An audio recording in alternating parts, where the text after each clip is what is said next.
Your happy station, the B97.9 FM. And you know, anytime you hear this bed, it's time for us to have a conversation with someone. I told you we'll be joined by an artist today. And I said, should I play song? Should I not play song? And I played the song. So if you listen to Brave AQ featuring Chike, you know I have AQ with me in the building. Hi, AQ.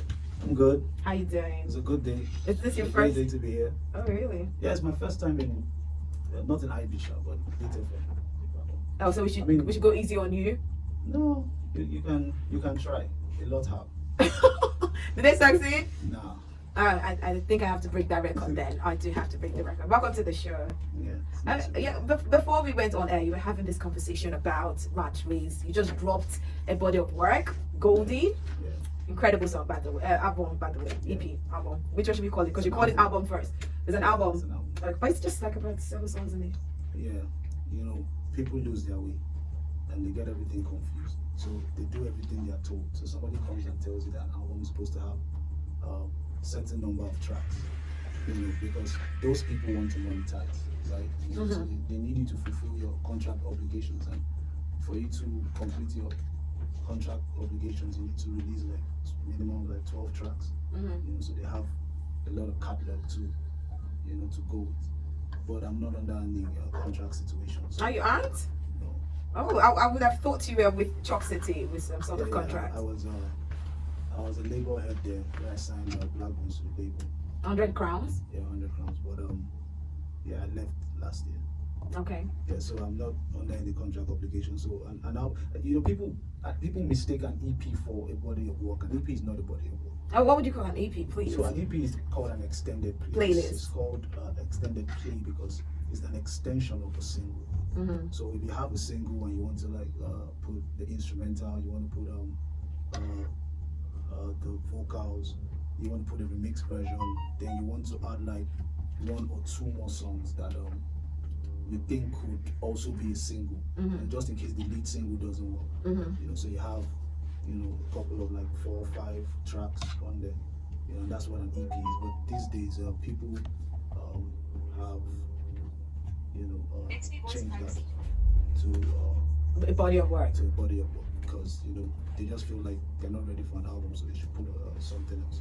Put out something else. Oh, okay, that's very interesting. So this thing that you just said just made me realize that truly you do not follow the rules. There was a year you dropped about three works in 1 year. Body of work, no, 2. Two. You were just dropping back to back. You were not following the rules. You know, there's something they say in the industry about having to let your body of work grow, let it have the money, you know, let it have a say before you put another work out. But you say not to. I mean, everything depends on, you know, how your fans consume music. Okay. So it's about studying the market and studying your target audience. If your target audience wants more and you don't give them more, they'll look for somebody else to listen to. So that's what it's about. It's not breaking the rules per se. It's just understanding the market and know that at some point you need to saturate, not really saturate, but you need to put like a lot of joints out there to satisfy the audience and also let your peers know that, you know, if you're trying to compete, you know, you have to be in the studio too. You know, you're not just going to put out one joint and just relax. Let's talk about Golden more. What was the idea behind Golden? Was there an idea behind it? I recorded one song. I mean, it was not called Zombie then. It was called something else then. And Black Bones was on the record. So Black Bones was supposed to release an EP, and then he decided to release an album, you know, Sex Overload. And then he was like, his one song short, so I should give him that record. And then I gave him the record. So I just felt like when I gave him the record, you know, I had nothing. So I just zoned out and recorded like 7 songs. And what year was this? 1 month? Oh, a couple weeks before I put it out. Oh, really? Yeah. Oh, really? Did you know I said it really twice? Shoot the Messenger sounds like something that you recorded in the heat of the NSAS movement. Yeah, a song like Shoot the Messenger was something that I thought of. It's like chronologically putting down everything that happened. You know? So it's the thoughts that everything I said one by one are actually tweets. And I just configured it to somebody's thoughts. You know, I just thought that, you know, for a group of people to tweet this thing, I can just merge it all together and put it into somebody's head. You know, that was That was the concept behind the song, because I just felt like we need to document in one way what happened, so you can, if you want to, you can relive the experience. Okay. And you can tell it to somebody, because your memory is vivid, and the song keeps you. Keeps the memory living. Is it the same thing with the track after Shoot the Messenger? I can't remember the name right now. The track after Shoot the Messenger was Breathe. No, not Breathe. The one after that then. That's System Failure. But that's Yes. Healer and System Failure. System Failure. System Failure. So, the way I make music for me are my random thoughts. It's more like therapy. Okay. It's more like I'm saying something. Is there anybody there listening? Right.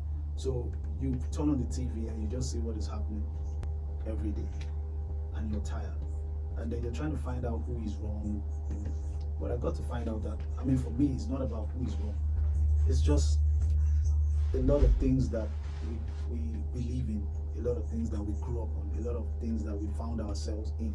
You come into the world with a clean slate, and then you start picking up everything from the environment. That's true. So if this system at this point that we are in, is all of this is happening, then there's just something wrong with the system that the world is running on. And I think world powers should look into it, because the policies are not really working out. Okay, I like the fact that you're putting the everyday things that are happening. It's not just talking about, when they say, when people are talking about hip hop, because you're a hip hop artist, when people are talking about hip hop, they're like, okay, you talk about drugs, you talk about the ladies, you talk about battles and all of that. But with this project, you seem to have changed that a lot, especially with this one. Let's talk about Breathe now.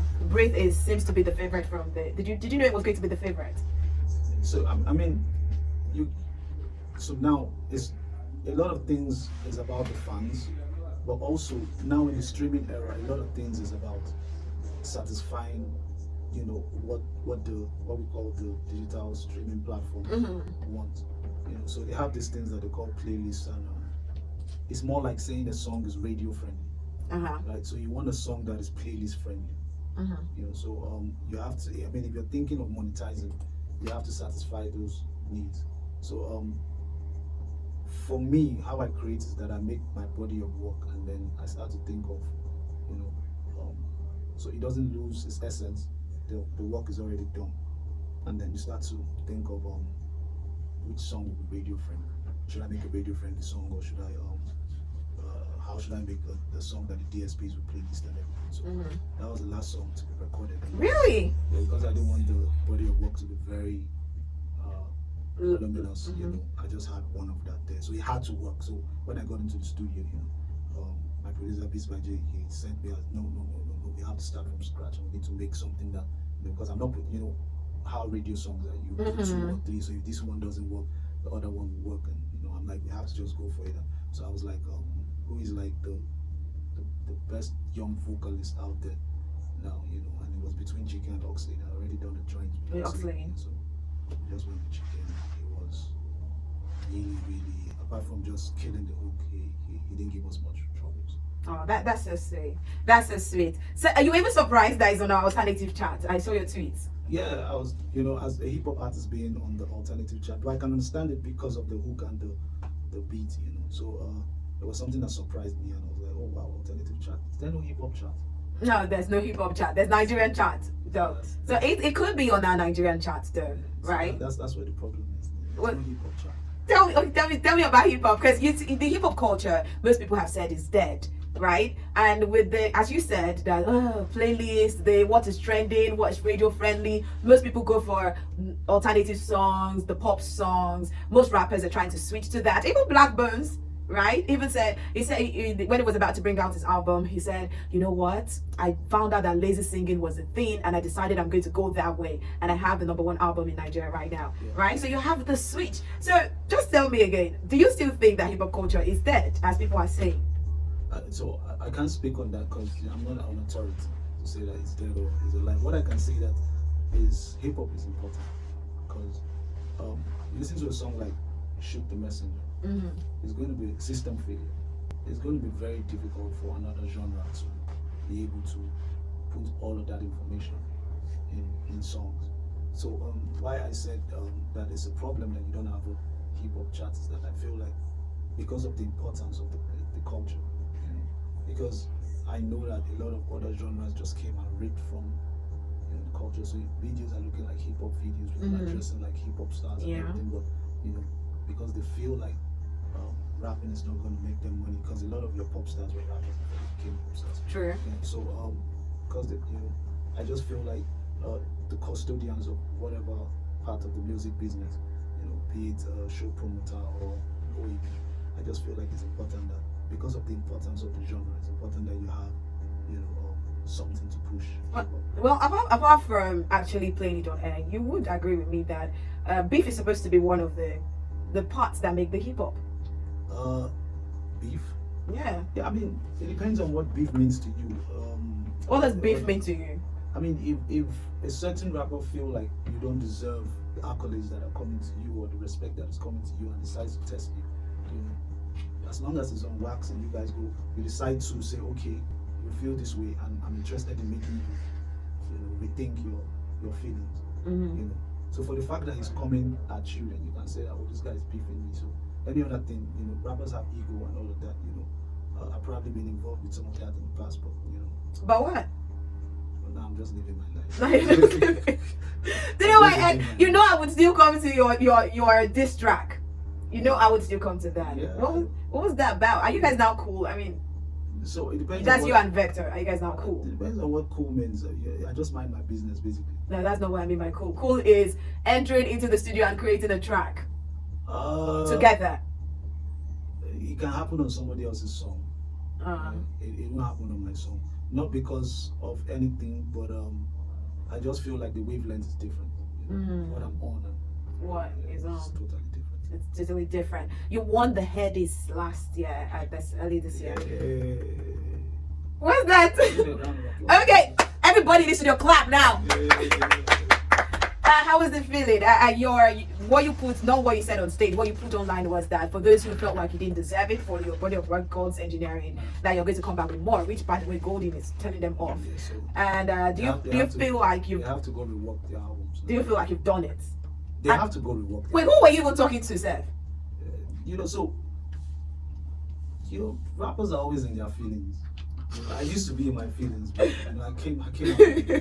So you'll be seeing some comments, and their fans won't let you rest. They'll be like, no, this guy deserved it. No, let him come and take it from my house now. I'm not complaining, but